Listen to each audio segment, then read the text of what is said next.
Hello. അപ്പോൾ ഇന്നിതേ ഒത്തിരി ദിവസത്തിന് ശേഷം ഒരു കുട്ടി വിശേഷമായിട്ട് വന്നിരിക്കുക. അപ്പം ഞങ്ങളിതേ അമ്മുക്കുട്ടനെയും കൊണ്ട് ഒന്ന് അരുവിക്കുഴി വാട്ടർഫോൾസ് കാണാൻ പോവുകയാണ്. അപ്പോൾ അതിൻ്റെ വിശേഷങ്ങളാണിന്ന്. ഒരുപാട് ദിവസമായി വീഡിയോസൊന്നും ഇല്ലാതെയായിട്ട് എല്ലാവരും ഒന്ന് സപ്പോർട്ട് ചെയ്യണം നല്ലതായിട്ട്. കാരണം നമ്മുടെ സാഹചര്യങ്ങൾ കൊണ്ടാണ് വീഡിയോസ് ഇടാൻ നമുക്ക് ലേറ്റ് ആവുന്നത്. അപ്പോൾ ദേ അമ്മുക്കുട്ടനും ഞാനും കൂടെ ഇറങ്ങി വരികയാണ്. അച്ചാച്ചനാണ് എനിക്ക് വീഡിയോ എടുത്തിരുന്നത്. അപ്പോൾ അമ്മുക്കുട്ടൻ്റെ ഒരു സ്കേർട്ടാണ് ഇട്ടിരുന്നത്. അത് ഇങ്ങനെ പൊക്കി പിടിച്ച് വീഴും എന്നൊക്കെ പറഞ്ഞ് ആളതുമൊക്കെ പിടിച്ച് നടക്കാം. നല്ല രസമുണ്ടായിരുന്നു കേട്ടോ. അവൾക്ക് അച്ചാച്ചൻ അവൾക്ക് ഈയിടെ മേടിച്ച് കൊടുത്ത് പുതിയ ഡ്രസ്സാണ്. അപ്പോൾ അത് തന്നെ ഇടുള്ളൂ പറഞ്ഞ് അതൊക്കെ ഇട്ടുകൊണ്ട് വന്നതാണ്. അപ്പം നമ്മൾ ദേ ഇവിടെ വന്നിട്ടുണ്ട്. അപ്പം വലിയ വെള്ളച്ചാട്ടം ഒന്നുമില്ല, കാരണം മഴ കുറവായതുകൊണ്ട് അതിൻ്റെ ഫോഴ്സ് കുറവാണ് കേട്ടോ. പക്ഷെ നമുക്ക് കുറച്ച് നേരം വന്നിരുന്ന് എൻജോയ് ചെയ്യാൻ പറ്റിയ നല്ല സ്ഥലമാണ്. അപ്പോൾ ഇവിടെ 9 മണി തൊട്ട് 6 മണി വരെയാണ് നമുക്ക് പ്രവേശനമുള്ള. ഒരു ഫീസും കാര്യങ്ങളൊക്കെ ഉണ്ട്, എൻട്രി ഫീസുണ്ട്. അത് 26 രൂപയാണ്. സീനിയർ സിറ്റിസൺസിനൊക്കെ ആകുമ്പോൾ 13 രൂപ അങ്ങനെ. പിന്നെ വീഡിയോഗ്രാഫി ഫോട്ടോഗ്രാഫിക്കൊക്കെ വേറെ സെപ്പറേറ്റ് കൊടുക്കണം. അങ്ങനെ ഒരു ഇതുണ്ട്. അത് നമ്മൾ മേലെ നിന്ന് എടുത്തിട്ട് അവിടെ നിന്ന് ഇറങ്ങി വരും. നല്ല രസമാണ് കേട്ടോ. ഒരു കോമൺ ക്വയറ്റ് ആയിട്ടുള്ളൊരു സ്ഥലമാണ്. കുറച്ച് നേരമൊക്കെ വന്നിരുന്ന് സ്പെൻഡ് ചെയ്യണം. നല്ല സ്ഥലമാണ്. ഞങ്ങൾ കുറേ നേരം ഇരുന്നിട്ടാണ് കേട്ടോ പോകുന്നത്. പിന്നെ തിരക്കായപ്പോൾ നമ്മളിങ്ങ് പോന്നു. നമുക്കൊട്ടെ ഫുൾ സ്വിങ്ങിലാണ്, ഓടിക്കളിക്കുന്നു, ബഹളം അങ്ങനെയാണ്. വെള്ളം കണ്ടപ്പോൾ എങ്ങനെയും അതിനകത്തോട്ടൊന്ന് ഇറങ്ങിയാൽ മതി എന്നായി. നേരത്തെ തന്നെ വീഡിയോസൊക്കെ കണ്ടിട്ടുള്ളവർക്കറിയായിരിക്കും അവൾക്ക് വെള്ളം എന്ന് പറഞ്ഞാൽ പ്രാന്താണെന്ന് വേണമെങ്കിൽ പറയാം. അതുപോലെ ഭയങ്കര. ഇതിപ്പം മഴയൊക്കെ കുറവായതുകൊണ്ട് വലിയ വെള്ളമില്ല, നമുക്ക് അടിഭാഗമൊക്കെ കാണാൻ പറ്റും. അതുകൊണ്ട് അവളെ ഇറക്കാനും നമുക്ക് പേടില്ല. ഇതിന് മുന്നത്തെ പ്രാവശ്യം നമ്മൾ അവൾക്കൊരു 9 മാസം 10 മാസമൊക്കെ സമയമുള്ളപ്പോൾ കൊണ്ടുവന്ന് നല്ലതായിട്ട് വെള്ളച്ചാട്ടമായിരുന്നു. അപ്പം നമ്മൾ ജസ്റ്റ് അവളെ കാലൊക്കെ മുക്കിയിട്ടങ്ങ് കൊണ്ടുപോകായിരുന്നു. അപ്പം ഞങ്ങളൊന്ന് വിചാരിച്ചു ഒന്ന് കൊണ്ടുപോകാം. ഒരുപാട് ദിവസമായി നമുക്ക് പുറത്തൊന്നും പോകാൻ പറ്റാതിരുന്നിട്ട് പെട്ടെന്ന് അവൾക്കും ഒരു ചേഞ്ച് ആയിക്കോട്ടെ എന്നോർത്ത് പോയതാണ്. അപ്പം ഇപ്പോൾ വെക്കേഷൻ ടൈമൊക്കെയാണ്. അപ്പം ആരെങ്കിലുമൊക്കെ കുഞ്ഞുങ്ങളെ കൊണ്ടൊക്കെ വരാൻ ആഗ്രഹിക്കുന്നുണ്ടെങ്കിൽ കൊണ്ടുപോകണം. അവർക്കും ഒരു എൻജോയ്മെൻറ്റാണ്. കുറച്ച് നേരം അങ്ങനത്തെ ആളെ ഡ്രസ്സൊക്കെ മാറ്റി വെള്ളത്തിലിറങ്ങി ലാസ്റ്റ് പിടിച്ച് വലിച്ച് ഐസ്ക്രീം മേടിച്ച് തരാം എന്ന് പറഞ്ഞിട്ടാണ് അവിടെ നിന്ന് കൊണ്ടുവന്നത്. അതുകൊണ്ട് വീഡിയോ പോലും കംപ്ലീറ്റ് ചെയ്യാൻ പറ്റിയില്ല, കാരണം കയറാൻ ആൾക്ക് ഒരു ശാക്കലും പോലും മനസ്സുണ്ടായിരുന്നില്ല. അങ്ങനത്തെ ആൾ വെള്ളത്തിലിറങ്ങി കയ്യും കാലും ഒക്കെ ഇട്ടടിച്ച് കളിയോട് കളിയാണ്.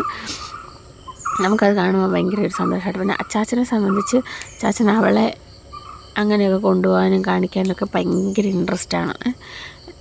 എപ്പോഴും ഒന്നുമില്ല, വല്ലപ്പോഴും എവിടെയെങ്കിലും പോകുമ്പോൾ അത് കറക്റ്റായിട്ട് അവളെ ഫുൾ എൻജോയ് ചെയ്യിപ്പിക്കണം എന്നാഗ്രഹമുള്ള ഒരാളാണ്.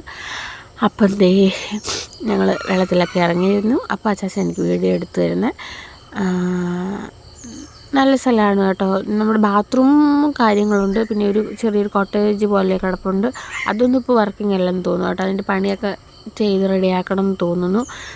അങ്ങനെയൊക്കെയാണ് കാര്യങ്ങൾ. അപ്പം ഞങ്ങൾ ചെന്ന സമയത്ത് വലിയ തിരക്കൊന്നും ഉണ്ടായിരുന്നില്ല. പിന്നെ കുറേ കഴിഞ്ഞപ്പോൾ വെക്കേഷൻ ടൈമാണല്ലോ, അപ്പോൾ ഒരുപാട് പേരുണ്ടായിരുന്നു. കണ്ടമാനം തിരക്കായപ്പം നമ്മൾ കൊച്ചിനെ കൊണ്ട് കയറിപ്പോന്നു. അവളും അല്ലെ പിന്നെ വെള്ളത്തിൽ നിന്ന് കയറാൻ, ഇത്രയും പിള്ളേരൊക്കെ കളിക്കുന്ന കാണുമ്പോഴേ അവളും വെള്ളത്തിൽ നിന്ന് കയറാൻ ഭയങ്കരമായിട്ട് വഴക്കുണ്ടാക്കും. അങ്ങനത്തെ വെള്ളമൊക്കെ വായിൽ വെച്ച് തുപ്പിക്കളയുന്നു. അങ്ങനെ ഒരു ഭയങ്കര പരിപാടിയാണ്. അപ്പോൾ അപ്പനെയും മോളെ ഏൽപ്പിച്ചിട്ട് ഞാൻ എൻ്റെ കുറച്ച് വീഡിയോസൊക്കെ എടുക്കാൻ പോയി. അങ്ങനെ ഞാൻ കുറച്ച് വീഡിയോസും നല്ല ഫോട്ടോസും അവരുടെ നല്ല ഫോട്ടോസും ഒക്കെ എടുത്തു. അങ്ങനെ ഒരു വിധത്തിലൊരു 1.25 മണിക്കൂറോളം അവൾ വെള്ളത്തിൽ കളിച്ചു കേട്ടോ. അങ്ങനെ കളിച്ച് കഴിഞ്ഞിട്ട് പിന്നെ വെള്ളത്തിന് നല്ല തണുപ്പുണ്ടായിരുന്നു. അതുകൊണ്ട് പിന്നെ പല പനിയൊക്കെ പിടിച്ചാലോ എന്ന് വിചാരിച്ച് പെട്ടെന്ന് കയറ്റിക്കൊണ്ട് പോകുന്നതാണ്. ചാച്ചനിങ്ങനെ നീക്കി നിർത്തുമ്പോൾ ഇഷ്ടപ്പെടുന്നില്ല. അങ്ങോട്ട് പോകാം, ഇങ്ങോട്ട് പോകാം, വെള്ളച്ചാട്ടത്തിൻ്റെ കീഴെ പോകാം, ഇതൊക്കെയാണ് ഷാട്ടി പറയുന്നത്. അങ്ങനെ നല്ലൊരു ദിവസമായിരുന്നു. ഞാൻ ചാച്ചൻ അവിടെ നിർത്തിയിട്ട് വേണ്ട ഇപ്പുറത്തോട്ട് കൊണ്ടുവരാം, അവിടെ ഇങ്ങനെ മുങ്ങിക്കളിക്കുക, എന്നാലും ഇപ്പുറത്ത് കൊണ്ടുവരാമെന്നും പറഞ്ഞ് ഇവിടെ ഈ കൽക്കെട്ടിന് ഇടയ്ക്കോട്ട് കൊണ്ടുവരുവാണ്. അപ്പോൾ ഇവിടെ നിൽക്കണ്ട അങ്ങോട്ട് പോകാമെന്നും പറഞ്ഞ് ഭയങ്കര ബഹളാശാട്ടി കേട്ടോ.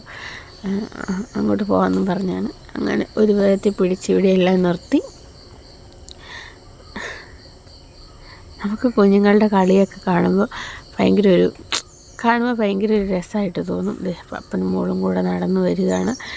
പിന്നെ പറഞ്ഞ് ഐസ്ക്രീം മേടിച്ച് കൊടുക്കാം എന്നും പറഞ്ഞ് പിടിച്ച് കയറ്റിക്കൊണ്ട് പോകുന്നത്. അപ്പോൾ ഇത് കണ്ടോ, സ്റ്റുഡൻസായിട്ടും ഫാമിലി ആയിട്ടും ഒക്കെ ഒത്തിരി പേര് വന്നിട്ടുണ്ട് കേട്ടോ. അപ്പോൾ ഞാൻ ഇതാണ് കോട്ടേജിൻ്റെ കാര്യങ്ങളൊക്കെ പറഞ്ഞത്. അതൊന്നും വർക്കിംഗ് ആണെന്ന് തോന്നുന്നില്ല.